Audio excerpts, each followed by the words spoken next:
Hai, selamat datang di Sleep Candle Story. Channel ini bertujuan untuk bercerita sebagai pengantar tidur Anda. Nyamankan posisi Anda dan berusahalah untuk tidur.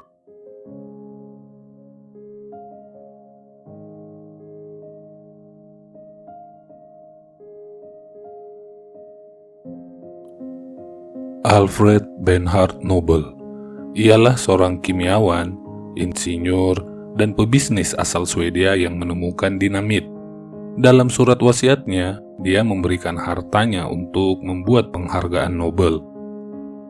Alfred lahir pada tanggal 21 Oktober tahun 1833 di Stockholm, Swedia. Ayahnya bernama Immanuel Nobel dan ibunya bernama Andret Alsel Nobel. Ayah Alfred ialah seorang insinyur dan penemu. Ia membangun jembatan, bangunan, dan mengadakan percobaan dengan bermacam cara dalam peledakan batu. Alfred memiliki dua orang kakak laki-laki, yakni Robert yang lahir pada tahun 1829 dan Ludwig yang lahir pada tahun 1831. Pada tahun yang sama saat Alfred lahir, bisnis ayahnya merugi dan akhirnya ditutup. Pada tahun 1837, Immanuel Nobel memutuskan untuk mengadu nasib dimanapun dan pindah ke Finlandia dan juga Rusia. Ibu Alfred tetap tinggal di Stockholm merawat keluarganya. Ibu Alfred yang berasal dari keluarga kaya mulai membuka toko grosir, dan dari situ ia bisa menghidupi keluarganya. Sementara itu, bisnis Immanuel Nobel di Saint Petersburg, Rusia mulai menanjak. Ia telah membuka sebuah bengkel mesin yang memasok peralatan untuk prajurit Rusia. Ia juga membuat Tsar Rusia dan para jenderalnya percaya bahwa ranjau laut bisa dipakai untuk menghalau kapal musuh yang menyerang Saint Petersburg. Ranjau-ranjau itu menghalau angkatan laut kerajaan Inggris memasuki lapangan tembak Saint Petersburg selama Perang Krim pada tahun 1853 hingga tahun 1856. Karena keberhasilannya di Rusia, kini Immanuel bisa memindahkan keluarganya ke Saint Petersburg pada tahun 1842. Dan setahun setelahnya, pada tahun 1843, istri dari Immanuel melahirkan putra yang diberi nama Emil. Para putra Nobel mendapatkan pendidikan dari guru privat.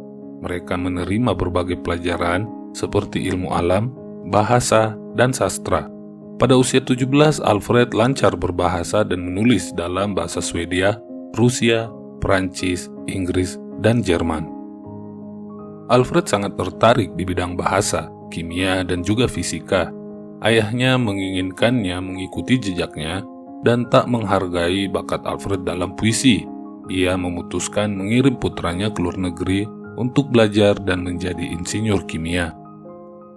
Di Paris, Alfred bekerja di laboratorium pribadi Profesor T.J. Pelleus, kimiawan terkenal.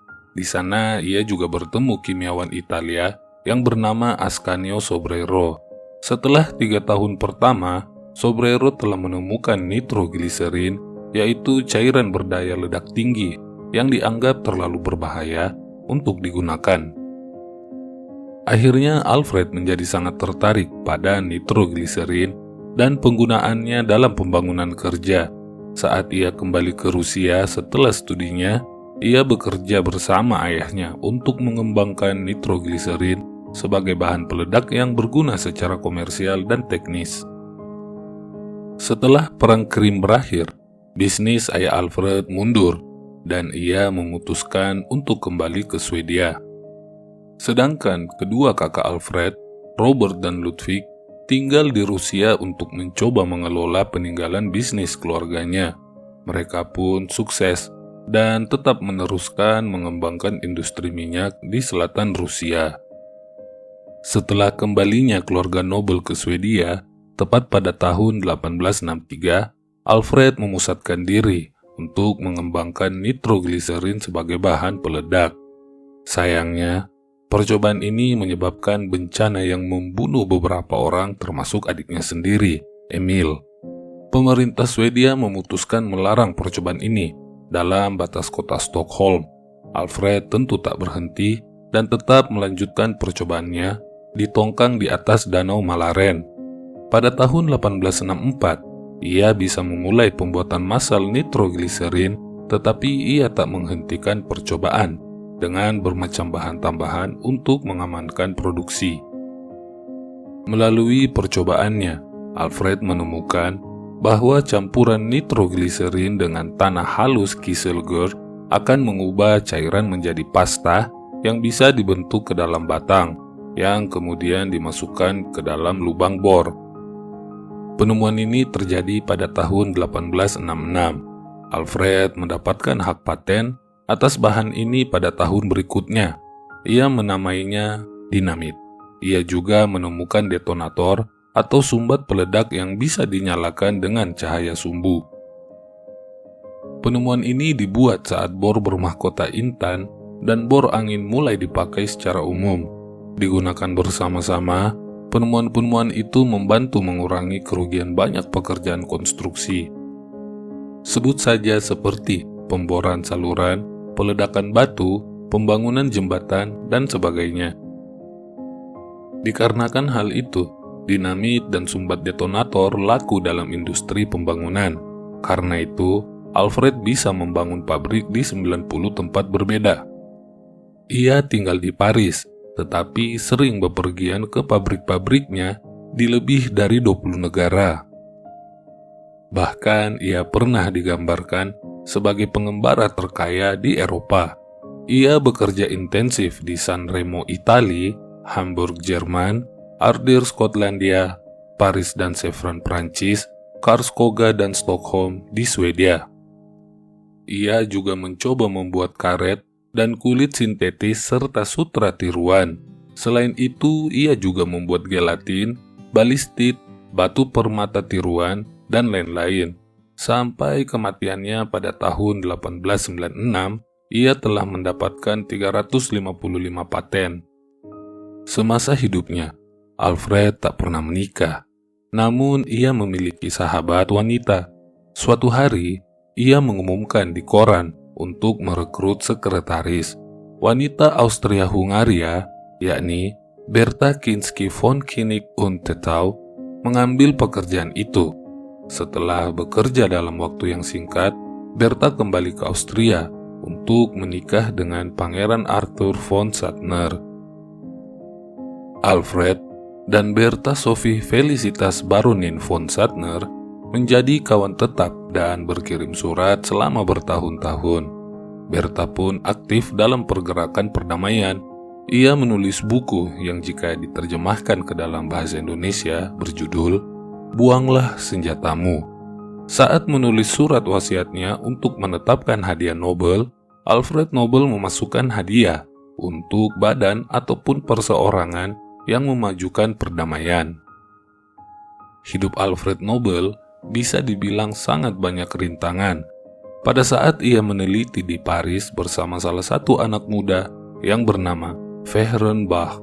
Pada saat itu Nobel baru saja mengenalkan penemuan barunya, yaitu serbuk tanpa asap. Namun, seorang yang mengaku dirinya Poltasia menanyakan bagaimana membuatnya.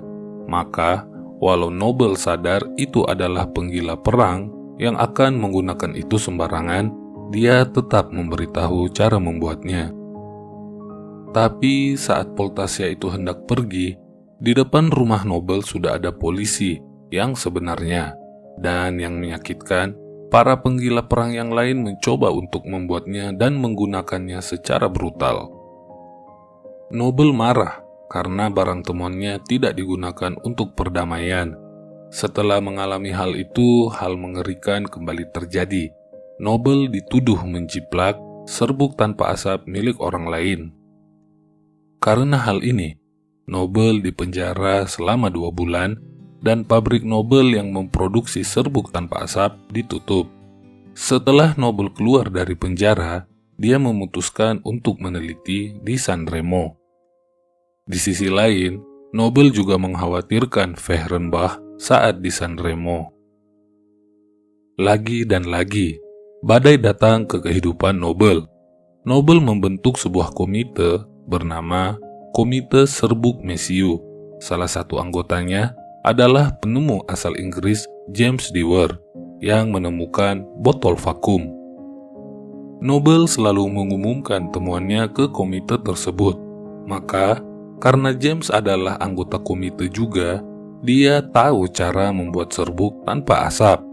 Dan dari situlah James mengkhianati teman dekatnya sendiri dengan membuat serbuk tanpa asap yang dipatenkan dengan nama Cordite. Noble yang menderita penyakit pengerasan arteri tentu saja terguncang dan memutuskan untuk jalan-jalan di pantai. Akhirnya Alfred meninggal di San Remo, Italia pada tanggal 10 Desember 1896. Dalam surat wasiat dan testamen terakhirnya, ia menulis bahwa banyak dari kekayaannya yang bisa dipakai untuk memberi hadiah kepada yang telah melakukan komite, usaha kemanusiaan di bidang fisika, kimia, sastra, perdamaian, fisiologi, dan juga obat-obatan. Tentu dengan langkah yang diambil Alfred ini, tak semua orang menyukai hal ini. Surat wasiatnya ditentang sanaknya dan dipersoalkan pihak berwenang di sejumlah negara, serta memakan 4 tahun bagi pengawasnya untuk meyakinkan semua pihak agar memenuhi harapan Alfred. Beberapa tahun sejak meninggalnya Alfred, tepatnya pada tahun 1901, hadiah pertama Nobel dalam bidang fisika, kimia, sastra, fisiologi, dan obat-obatan dibagikan di Stockholm, Swedia, dan hadiah Nobel perdamaian di Kristiania yang sekarang kita kenal sebagai Oslo, Norwegia. Sekian cerita singkat kita tentang seorang ilmuwan dan penemu dari dinamit, Alfred Bernhard Nobel, yang mewasiatkan banyak dari kekayaannya untuk diberikan sebagai hadiah kepada orang-orang yang telah berkontribusi di bidang ilmu pengetahuan. Semoga kisahnya memberi manfaat dan mohon maaf bila ada kesalahan atau kurangnya informasi dari yang kami sampaikan. Sampai jumpa di video berikutnya dan selamat tidur, kawan.